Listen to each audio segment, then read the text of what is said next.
Telugu audio book ఛానల్కు స్వాగతం. అమరావతి కథలు. సత్యం శంకరమంచి. పున్నాగవాన. రాత్రంతా వర్షం కురిసింది. తెలతెలవారుతున్నా ఇంకా సన్నసన్న జల్లులు పడుతూనే ఉన్నాయి. ఆ చినుకుల్ని చల్ని లెక్క చేయకుండా 10-15 మంది పిల్లలు బిలబిలమంటూ మొదటి ప్రాకారంలోకి పరిగెత్తుకొచ్చారు. అక్కడ పెద్ద పున్నాగ చెట్టు. ఆ చెట్టు చుట్టూతా ఒత్తుగా పున్నాగపూలు రాలి ఉన్నాయి.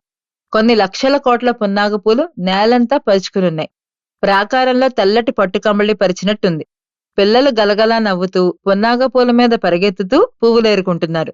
ఒకళ్ళనొకళ్ళు తోసుకుంటూ పున్నాగపూల పరుపు మీద పడిపోతున్నారు. గిలిగింతలు పెట్టుకుంటూ కేరింతలు కొడుతున్నారు.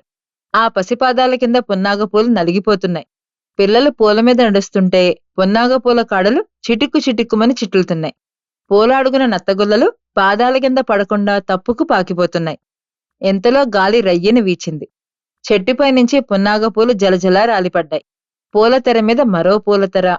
ఉహుహు అని వణుక్కుంటూ పిల్లలు గుత్తులు గుత్తులు ఏరుకుంటున్నారు. ఎన్ని పూలు ఎన్నెన్ని పూలు! చినుకు చినుకికి ఓ పువ్వు పూసినట్టుంది చెట్టు. కుంటిసింగన మెట్ల మీద కూర్చుని చూస్తున్నాడు. పున్నాగ పూలు గుత్తులు ఒకళ్ళ మీద ఒకళ్ళు చిమ్ముకుంటూ ఆడుకుంటున్న పిల్లని చూస్తుంటే తను వాళ్లతో కలిసి గెంతుదాం అనిపిస్తోంది.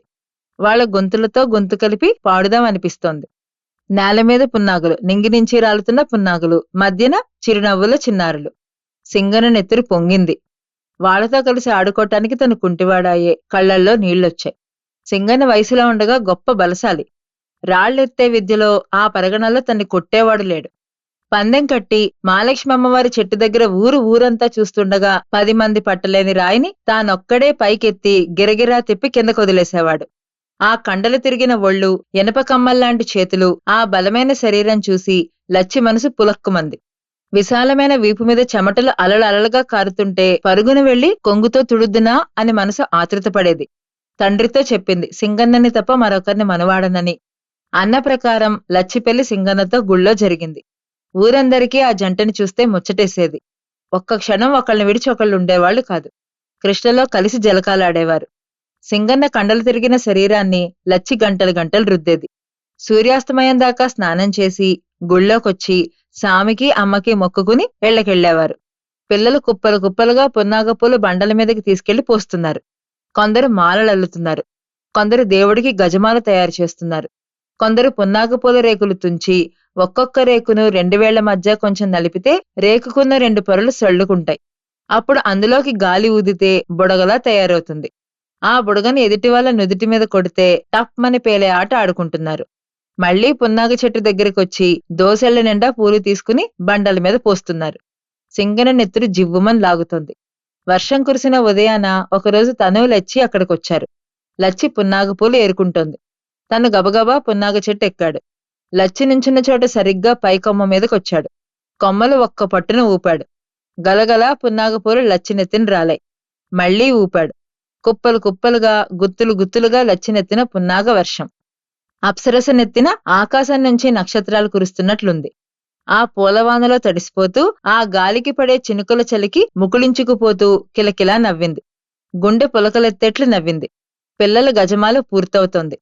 పూల చెండ్లతో ఆడుకుంటున్నారు. సింగన్న కుంటుకుంటూ పున్నాగ చెట్టు దగ్గరికొచ్చాడు. పిల్లలతో పాటు తను ఒప్పుల కుప్ప వయ్యారభామాని గొనుక్కున్నాడు. తను లచ్చి అంత సంబరంతో ఆడుకునేవారు. ఆ రోజు కునికిపాడు వస్తాదు తనతో పందెం కట్టాడు. చుట్టుపక్కల ఊళ్ళ నుంచి జనం పందెం చూడటానికొచ్చారు. లచ్చి తప్పకుండా గెలుస్తావని హుషారిచ్చింది. 20 మంది పట్టలేని రాయిని పైకెత్తాడు సింగన్న. రొమ్ములు దాకా ఎత్తాడు. చేతులు పైకెత్తాడు. వందలాది జనం ఆనందంతో చప్పట్లు చరిచి ఈలలు కొట్టారు. ఆ ఊపులో ఆ సంబరంలో అవతలికి విసిరేయాల్సిన రాయి మీద పడేసుకున్నాడు. జనం గొల్లుమన్నారు. లచ్చి మోర్చిపోయింది. సింగన్న బతికాడు కాని పోయింది కాలే. సింహంలా తిరిగిన సింగన్న పిల్లయిపోయాడు. ఈ కళ్ళు ఈ దుఃఖాన్ని చూడలేవన్నట్లుగా అది జరిగిన 3 నెలలకే లచ్చి కన్నుమూసింది. సింగన్న కుంటివాడై ఒంటరివాడైనాడు. పిల్లలు కొప్పులో పున్నాగపూలు తురుముకున్నారు. మెళ్ళో పున్నాగదండలు వేసుకున్నారు. గుండ్రంగా తిరుగుతూ పాటలు పాడుతున్నారు. ఎంతలో తల్లిదండ్రులొచ్చి ఇంక చద్దన్నాలు తినరా, పదండి పదండి అని కేకలేసేసరికి హోహో అని అరుచుకుంటూ వెళ్లిపోయారు. వాళ్ళు వెళ్లిపోయినా సింగన్నికి వాళ్ల పాటలు వినిపిస్తూనే ఉన్నాయి. వాళ్ల ఆటలు కనిపిస్తూనే ఉన్నాయి. కుంటుకుంటూ చెట్టు కిందకొచ్చి నుంచున్నాడు. అదే చోటు, ఆనాడు లచ్చి నుంచున్న చోటు. లచ్చి తల మీద ఒంటి నిండా పున్నాగ వర్షం కురిసిన చోటు. సంతోషంగా ఎగిరి గంతైపోయాడు. కింద పడ్డాడు.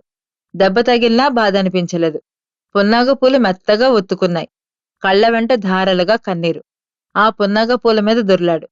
ఒళ్లంతా పున్నాగ పూలు పోసుకున్నాడు. ఏడుస్తూ నవ్వుతూ పున్నాగ పూలతో పొర్లాడు. శరీరమంతా పున్నాగ పూలు. ఒంటి నిండా పున్నాగ పరాగం. ఎంతలో గాలి రివ్వున వీచింది. చెట్టుపై నుంచి గుత్తులు గుత్తులుగా పూలు రాలాయి. కొన్నిటిని దోసిట్లో పట్టుకున్నాడు సింగన్న. ఎవరికిస్తాడా పూలు? ఎదురుగా చిన్న గుళ్ళో కుమారస్వామి విగ్రహం. నడిచి వెళ్ళలేడు గదా. ముందుకు కూర్చుని దోసిట్లోని పున్నాగాన్ని కుమారస్వామి మీదకి విసిరాడు. నల్లటి కుమారస్వామి విగ్రహం పైన తెల్లటి నక్షత్రాల మెరుపులు. మా ఛానల్ కనుక మీకు నచ్చినట్లయితే లైక్ చేయండి, షేర్ చేయండి, సబ్స్క్రైబ్ చేయండి.